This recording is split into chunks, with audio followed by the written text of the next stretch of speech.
Headlines declare an economic war in North America. President Trump unleashes a massive tariff bluff, a shockwave designed to bring his closest ally to its knees. Canada immediately fires back, punch for punch. Then, in a stunning reversal, Prime Minister Mark Carney announces he's dropping most of Canada's retaliatory measures.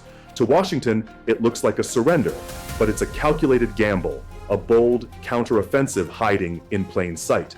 How has Canada's leader turned a strategic retreat into a powerful new offensive? For a century, the relationship between the United States and Canada was the envy of the world. It was the planet's largest and most successful economic partnership, a continental powerhouse built on a foundation of shared values and deep, unwavering trust. From the auto plants of the Great Lakes to the vast agricultural heartlands, their economies were woven together into a single, seamless fabric. For businesses and citizens on both sides, this integration meant one thing above all: stability. But this golden era of cooperation was systematically dismantled by the ideology of America First. The Trump administration reframed this historic partnership not as a source of shared strength, but as a story of American victimization. The language of diplomacy was replaced by the language of the deal, and trust was replaced with suspicion. The first major cracks appeared with tariffs on Canadian steel and aluminum, but the foundation truly shattered in 2025 when the White House launched a full-spectrum economic assault. The era of predictability was over.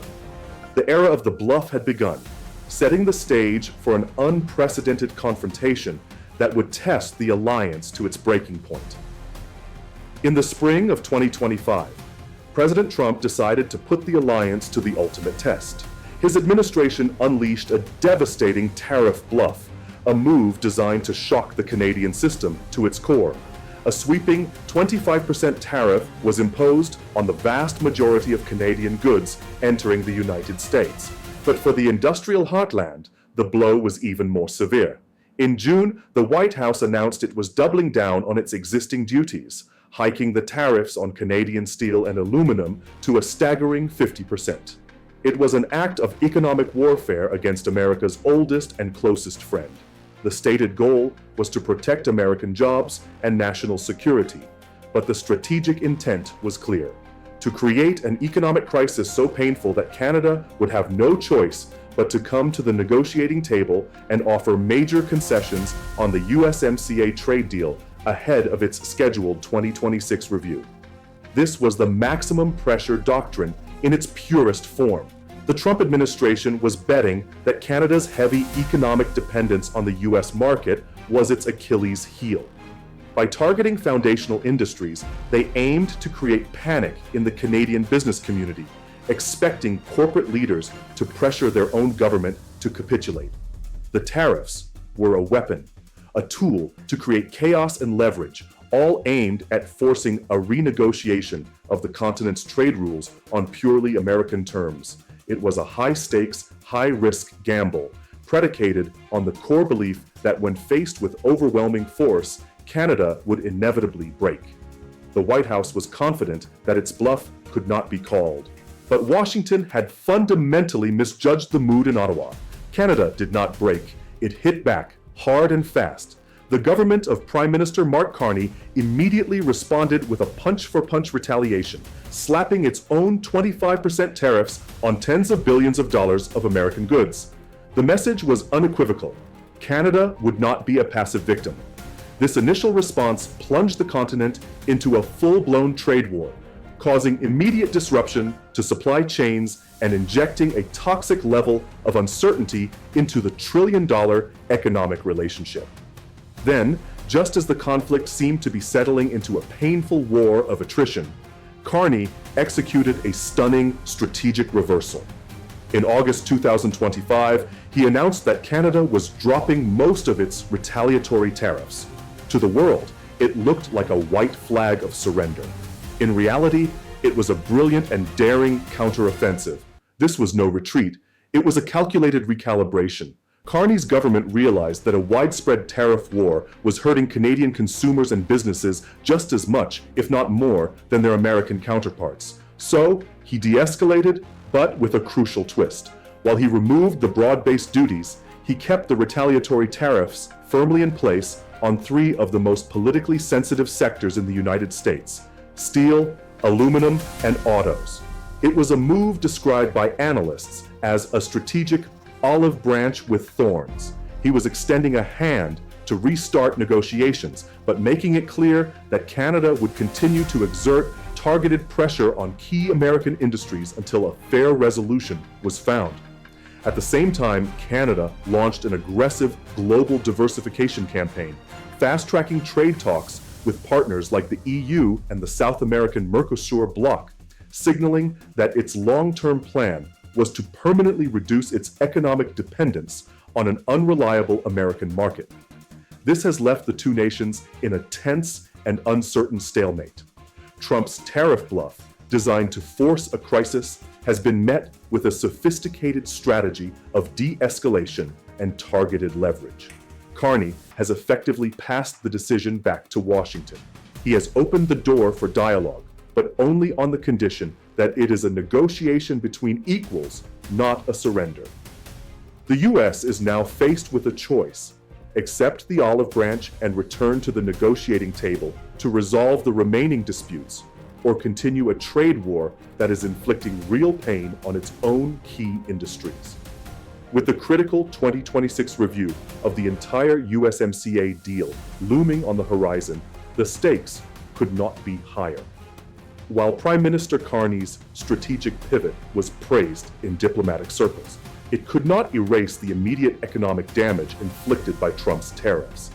For the communities built around Canada's world-class steel and aluminum industries, the 50% tariff was a body blow. Consider the aluminum sector in Quebec, which produces some of the cleanest and highest quality metal on the planet, thanks to its use of hydroelectric power. For decades, these smelters have been a cornerstone of a deeply integrated North American supply chain, providing the lightweight metal essential for everything from American-made cars to beer cans. The 50% tariff made this high-grade Canadian aluminum instantly uncompetitive in its largest market, threatening the viability of the plants and the thousands of well-paying jobs they support. The uncertainty ripped through these towns. It forced companies to put expansion plans on hold and created a chilling effect on new investment. For the workers and their families, the geopolitical chess match felt deeply personal. It was a direct threat to their mortgages, their savings, and the future they had built. Carney's decision to keep retaliatory tariffs on US steel and aluminum was a necessary act of defense for these industries, but it couldn't undo the damage caused by the initial assault. It was a stark reminder that even with a clever strategy, being the target of an economic superpower always comes at a heavy price. On the American side of the border, the blowback from the tariff bluff and the subsequent retaliation was just as severe. The deeply interconnected North American economy is a two-way street. Consider a US automaker operating in the industrial Midwest. Their entire business model is built on the predictable, duty-free flow of parts and materials from Canada. When the Trump administration slapped a 50% tariff on Canadian steel and aluminum, it instantly drove up the cost of one of their most essential inputs. Suddenly, the steel needed for car frames and the aluminum for engine blocks became significantly more expensive. This left them with an impossible choice: absorb the massive new cost and watch their profit margins evaporate, or pass the price hike onto the American consumer.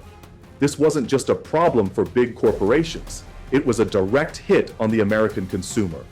Higher material costs meant higher car prices, making a new vehicle less affordable for working families. The chaos in the supply chain also created production delays and uncertainty for the hundreds of thousands of American workers employed in the auto sector. The tariff, intended to protect American industry, was now actively harming one of its most important sectors. It was a textbook example of a self-inflicted wound, proving that in a deeply integrated economy, you cannot punish your neighbor without punching yourself in the face. A president's tariff bluff, designed to force a surrender, has been met by a prime minister's calculated de-escalation.